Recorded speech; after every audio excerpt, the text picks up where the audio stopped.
Mais oui, c'est nous qui l'avons écrit. Mais pourquoi ceci? Parce que le projet Océano, c'est pas seulement sur une année scolaire. Oui, tout ce qu'on fait, tout ce qu'on entreprend, ça doit bien durer dans le temps, non? Et d'ailleurs, ça fait déjà un moment qu'à l'école on travaille et qu'on met en place des actions pour protéger la mer. Oui, ma soeur est en 4e. L'école étant en CM1, il y avait déjà des conseils d'élèves pour trouver des solutions. Et c'est d'ailleurs depuis ce moment qu'à l'école, on utilise des ardoises à craie. Et qu'on apporte des gourdes. Et que notre école est labellisée S3D. Finalement, tout ce que les grands ont fait, ça nous a bien servi, non? Et tout ce qu'on fait, ça servira aux petits. D'ailleurs, on a déjà bien travaillé depuis le début de l'année, vous trouvez pas? Oui, c'est vrai. Tu te souviens septembre? Pour poursuivre le travail de nos aînés, on a décidé de travailler sur la pollution que l'on ne voit pas, les hydrocarbures, et sur leurs conséquences. Pour répondre à nos interrogations, nous sommes allés faire un tour à la capitainerie du Port Fréjus. C'est là que nous avons rencontré Madame Vanchon et que nous avons pu lui poser nos questions sur la pollution. Elle nous a expliqué que les plaisanciers rejetaient beaucoup de déchets à la mer, comme les carburants, les eaux usées, le savon, et que cela représentait un réel danger pour les animaux marins. Face à ce problème, le Port Fréjus a mis en place de nombreuses actions dans le but de les protéger, comme des bouées qui récupèrent les déchets ou encore l'installation de biohuttes qui servent de nurserie aux poissons. C'est ainsi que le port a été récompensé en obtenant le label Pavillon Bleu. De retour à l'école, on s'est dit qu'il fallait passer à l'action. Nous avons voulu en savoir plus sur le monde marin et nous nous sommes rapprochés du musée océanographique de Monaco. Grâce aux visios avec Laurie, une des scientifiques du musée, nous avons découvert les espèces que l'on pouvait rencontrer dans notre mer Méditerranée. En répondant à toutes nos questions, elle nous a permis d'avancer sur notre projet.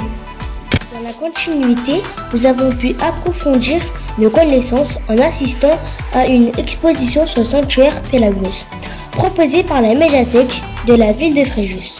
Nous avons poursuivi nos recherches lors de notre visite au musée, où nous avons pu participer à un atelier Stop Pollution. Cette sensibilisation nous a tout de suite donné envie de les protéger. On s'est alors demandé comment agir à notre niveau. C'est là qu'est né notre projet du Pédibus. Proposer aux élèves de venir à l'école à pied et laisser les voitures au garage. Mais alors, qu'est-ce que c'est le Pédibus? Cela consiste à mettre en place un ramassage scolaire à pied dans le quartier, encadré par des parents volontaires à tour de rôle. Nous nous rendrions à pied à l'école sur un itinéraire balisé, à des horaires précis. Ainsi, en ayant moins de voitures aux abords de l'école, cela permettrait de réduire la pollution de la mer par les hydrocarbures déposés sur les routes. En classe, nous avons réfléchi aux différents itinéraires possibles en fonction de nos lieux d'habitation en étudiant le plan de notre quartier. Nous avons ensuite distribué un questionnaire destiné aux familles afin de connaître leurs habitudes de déplacement et de réaliser un sondage sur le nombre d'entre elles qui laisseraient leurs enfants partir en pédibus. Dans notre classe, 12 familles ont accepté de participer à ce projet. Nous avons invité des représentants de la mairie ainsi que la police municipale dans notre classe afin de leur présenter notre projet.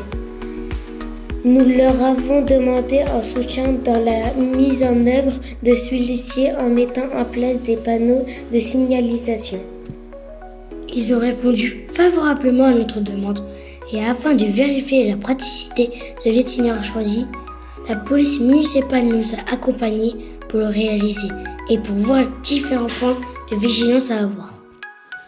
Lors de ce repérage, nous avons également pu chronométrer le trajet, ce qui nous a permis de construire une grille horaire.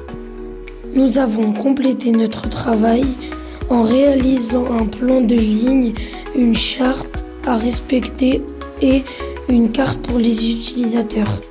Nous sommes fiers de vous annoncer que notre Pédibus sera fonctionnel au retour des vacances de printemps.